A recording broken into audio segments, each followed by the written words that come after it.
On the night of April 24, 1980, 8 American service members died in the Iranian desert. Not from enemy fire, not from combat.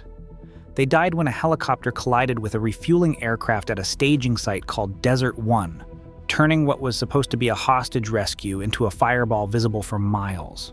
The images broadcast around the world showed charred wreckage and stunned survivors. The Pentagon investigation that followed found something even more damning than bad luck.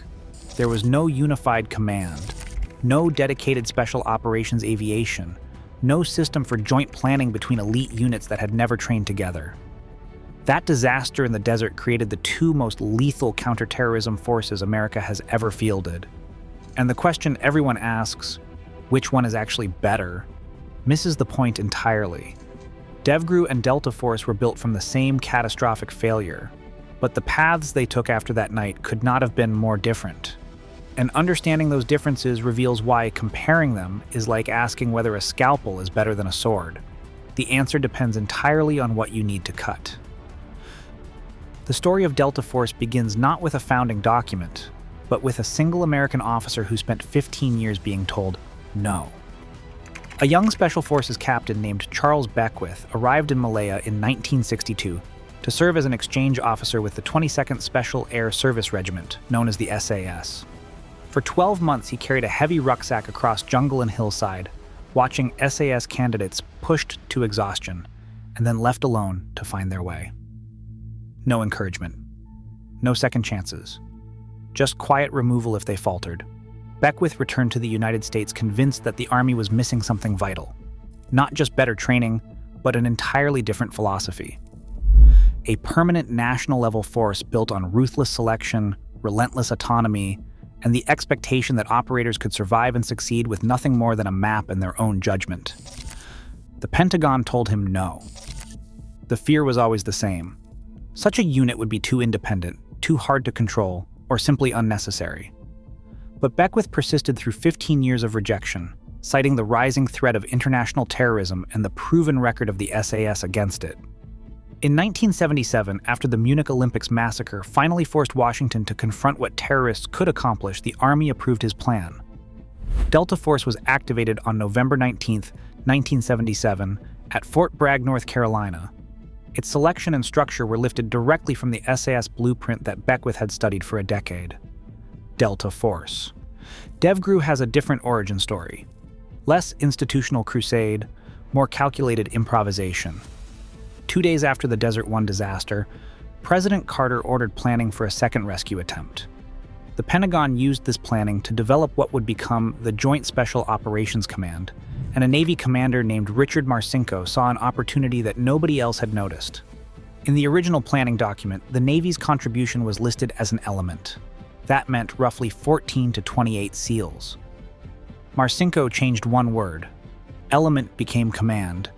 And with that single edit, he created authorization for an entirely new 84-man unit dedicated to maritime counterterrorism. Marcinko named his unit SEAL Team 6, despite only 2 SEAL teams existing at the time.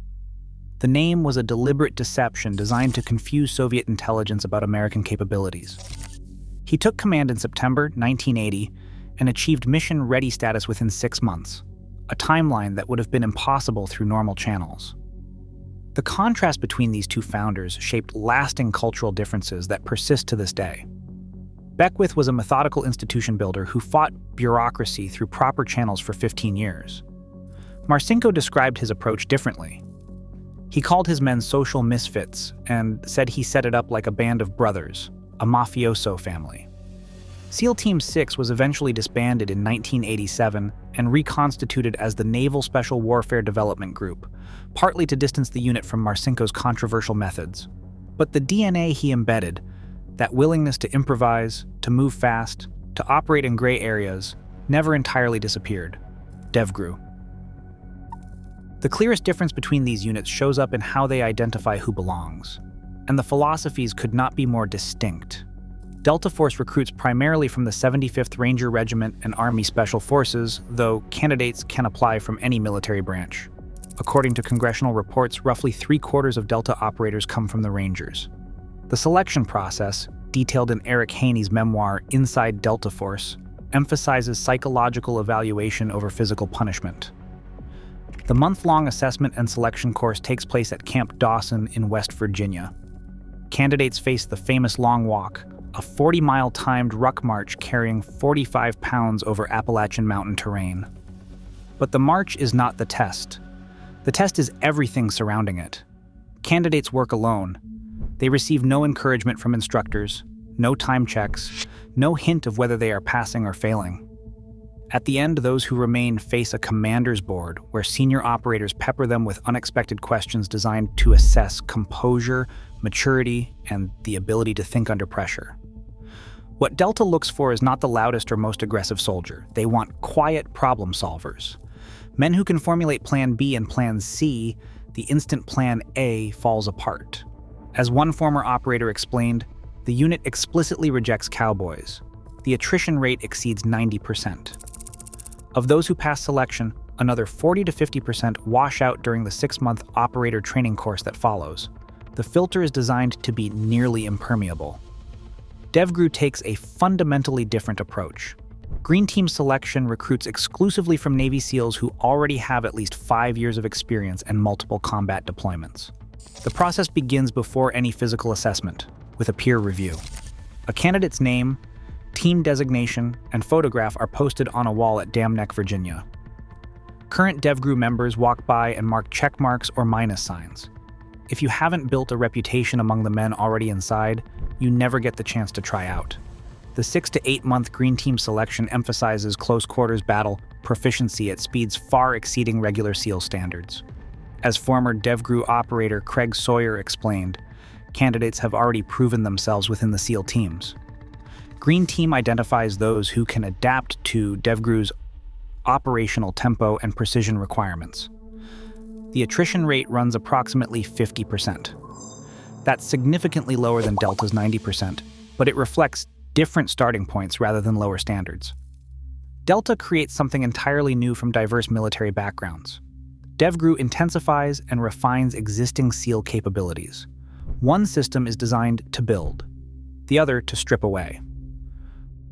Both units organize around squadron-based structures, but the details reveal their different institutional homes. Delta Force fields 4 assault squadrons designated A, B, C, and D, with approximately 75 operators each. Beyond the assault element, Delta maintains several specialized squadrons. Squadron E handles aviation, including MH-6, Little Bird helicopters painted in civilian colors. Squadron G conducts advanced force operations for deep reconnaissance and notably includes female operators, the only confirmed American Special Operations unit to employ women in direct combat roles. There is also a cyber warfare element called the Computer Network Operations Squadron, nicknamed the Digital Devils, that reports directly to the JSOC commander. The total force numbers approximately 1,000 soldiers, with 250 to 300 trained as direct action operators, and the remainder in combat support. Devgrew maintains 4 assault squadrons identified by color, red, blue, gold, and silver. Beyond these are Black Squadron, which handles intelligence, surveillance, and reconnaissance from American embassies around the world, and Gray Squadron, called the Vikings, which specializes in maritime mobility including combat diving and SEAL delivery vehicle operations. According to a 2014 Government Accountability Office report, Devgrew's total authorized strength is 1,787 positions. That includes 1,342 military personnel and 445 civilians. Each assault squadron contains approximately 50 operators, organized into 3 troops of 16 members each. Within JSOC's operational structure, Delta is designated Task Force Green. Devgrew is Task Force Blue. They rotate alert status alongside the 160th Special Operations Aviation Regiment, Task Force Brown, and the 24th Special Tactics Squadron, Task Force White, to maintain 18-hour worldwide deployment capability. When Devgrew was created, it filled a specific void: maritime counterterrorism, ship takedowns, underwater insertions, oil rig assaults, coastal embassy rescues. Delta owned everything on land: hostage rescue, direct action, building assaults in urban environments. This was not an arbitrary division. It reflected the fundamental nature of each unit's parent service. The Navy operates where water meets land. The Army owns the ground. The difference in approach shows up in how each unit thinks about problems. Devgrew operators train extensively in maritime tactics that have no analog in land warfare. Approaching a target from underwater, climbing the hull of a moving ship in darkness, conducting precision operations on vessels where structural compromise means everyone drowns. Delta's expertise runs toward the complexities of land operations, urban environments with thousands of civilians, vehicle interdiction on highways, compound assaults that require simultaneous entry from multiple breach points, integration with conventional forces who may not understand special operations tempo. This distinction explains why certain missions went to certain units. When Somali pirates seized Captain Richard Phillips in April 2009, Devgrew snipers parachuted into the Indian Ocean, boarded USS Bainbridge, and simultaneously killed 3 pirates who were holding Phillips hostage in a lifeboat bobbing on the waves. The shots were taken from a rolling warship to a moving craft at night. A textbook maritime counterterrorism scenario that justified exactly why Devgrew existed. When intelligence pinpointed Saddam Hussein's hiding place near Tikrit in December 2003, Delta's Sea Squadron conducted the raid that pulled him from a spider hole. Operation Red Dawn required seamless integration with the 4th Infantry Division and ground operations across multiple objectives. The ability to work alongside conventional Army forces, speaking the same organizational language, was Delta's domain. But then came September 11th, and everything changed. Both units were thrown into prolonged land warfare in Afghanistan and Iraq. Devgrew operators adapted to mounted vehicle patrols, compound raids, and sustained infantry engagements far from any ocean. Delta expanded its operational tempo from turning 1 target per week to hitting 6 targets per night, and the operational tempo accelerated dramatically. The scale of what JSOC accomplished in Iraq alone defies comprehension. Sean Naylor documented in his book Relentless Strike that by 2006, the Joint Task Forces were conducting hundreds of raids per month. Both units were cycling through deployments that would have been unthinkable before the attacks on New York and Washington. Devgrew faced particular challenges in this transition. SEALs are selected and trained for maritime special operations. When the mission profile shifted to sustained ground combat in desert and mountain terrain, operators had to adapt skills that were not part of their original mandate. The solution was creating symbiotic relationships with Army Rangers who could provide conventional infantry support when operations devolved from surgical strikes into prolonged firefights, and the Maritime Foundation had to evolve. Delta's training in foreign internal defense, inherited from its Special Forces recruiting pool, gave it versatility for missions beyond direct action. In places where the goal was building indigenous counterterrorism capabilities rather than conducting unilateral raids, Delta's Army Special Forces heritage provided institutional knowledge that Devgrew did not possess, and that versatility proved essential. The distinctions that once defined each unit began to blur. Devgrew learned to fight like infantry. Delta refined its maritime capabilities. Today, both units can operate across the full spectrum of special operations warfare. What remains different is institutional DNA. How they think, how they plan, how they approach problems when the mission brief hits the table. On the night of May 1st, 2011, 2 stealth-modified Black Hawk helicopters carrying Devgrew's Red Squadron crossed into Pakistani airspace from Afghanistan. They flew 120 miles to a compound in Abbottabad where intelligence indicated Osama bin Laden had been hiding for years. There were 23 operators, a combat assault dog named Cairo, and pilots from the 160th Special Operations Aviation Regiment. The mission was called Operation Neptune Spear. When the first helicopter attempted to hover over the compound, its rotors lost lift in the confined space created by the compound's walls. The tail clipped the wall, and the aircraft went down in what pilots call a soft crash. Within seconds, operators were adapting. They breached their way in from the ground instead of fast roping from above. The compound was cleared in approximately 40 minutes. The radio call to the White House Situation Room was simple. For God and country, Geronimo, Geronimo, Geronimo. Bin Laden was dead. The operation showcased everything Devgrew was built for. Precision room clearing. Discriminate fire in a building filled with non-combatants. Instant adaptation when the plan fell apart. The world's most wanted terrorist was eliminated by operators who had rehearsed this moment for months on a full-scale replica of the compound. Delta Force has its own signature operation, one that happened 2 decades earlier and remains the template for hostage rescue. On the opening night of Operation Just Cause, in December 1989, 23 Delta operators launched against Panama's Modelo prison. Their target was Kurt Muse, an American who had been running a clandestine radio operation against the Noriega regime. Intelligence indicated that guards had orders to execute Muse the moment American forces attacked. The operators fast roped onto the prison roof from MH6 Little Birds, while one man abseiled down the exterior wall to eliminate the guard stationed outside Muse's cell. Within minutes, they breached the cell door, which required 2 pistol shots and a small explosive charge. They put a helmet and body armor on Muse and moved toward extraction. Then the helicopter taking them out was hit by enemy fire and crashed. For 30 minutes, Delta operators defended the crash site perimeter against Panamanian forces while calling for rescue. When armored vehicles from the 82nd Airborne finally arrived, Muse was alive. Not a single American operator was killed. Operation Acid Gambit remains the first successful American counterterrorism hostage rescue from enemy hands. The template it established, speed of assault, precision under fire, and adaptation when everything goes wrong, defined what Delta would become. The operation that cost both units the most happened in Somalia.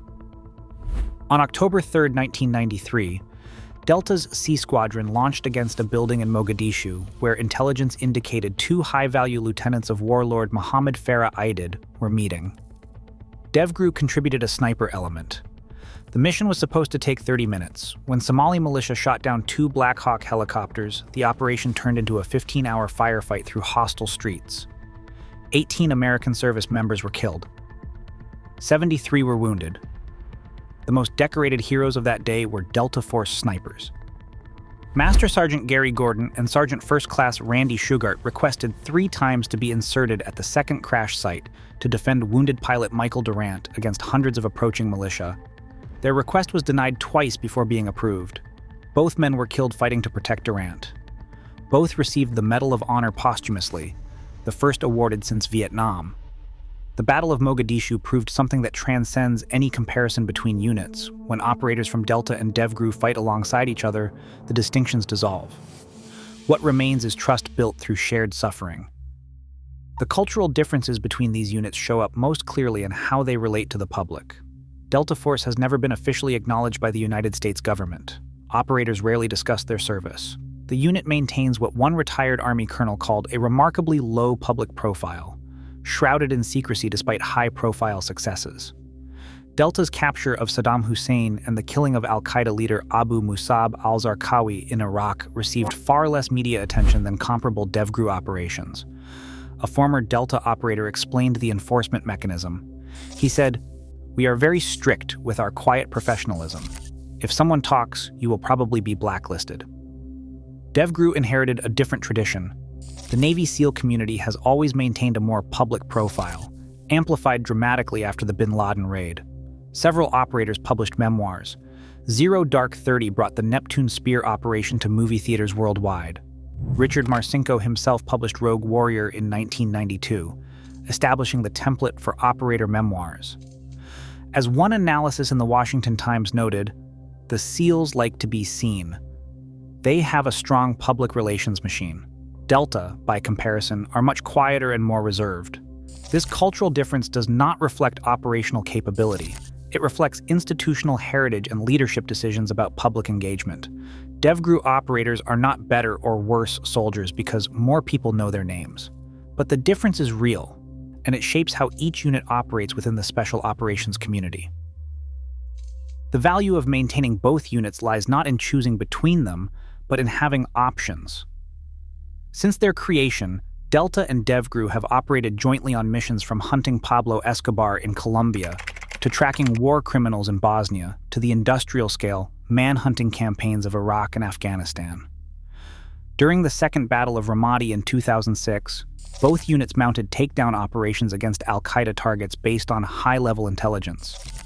The competitive dynamic for resources and prestigious assignments is real. Both units want the mission that matters most: But that competition coexists with operational reality.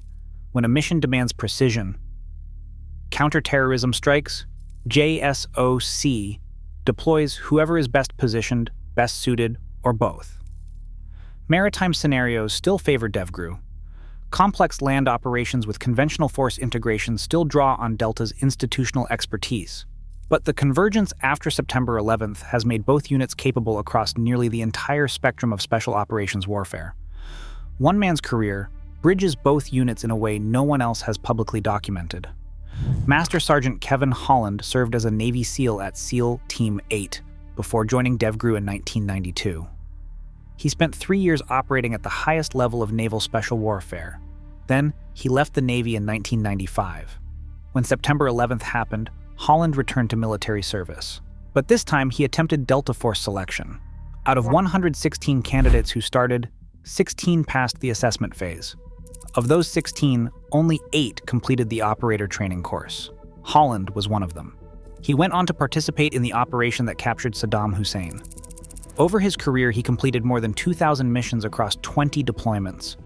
He earned 7 Bronze Stars, 2 of them for valor, and 2 Purple Hearts. He retired in 2013 as a Master Sergeant. Holland's ability to succeed in both unit selection processes demonstrates something important. Despite their different philosophies, despite their different approaches, elite special operators share fundamental qualities that transcend service-specific methods.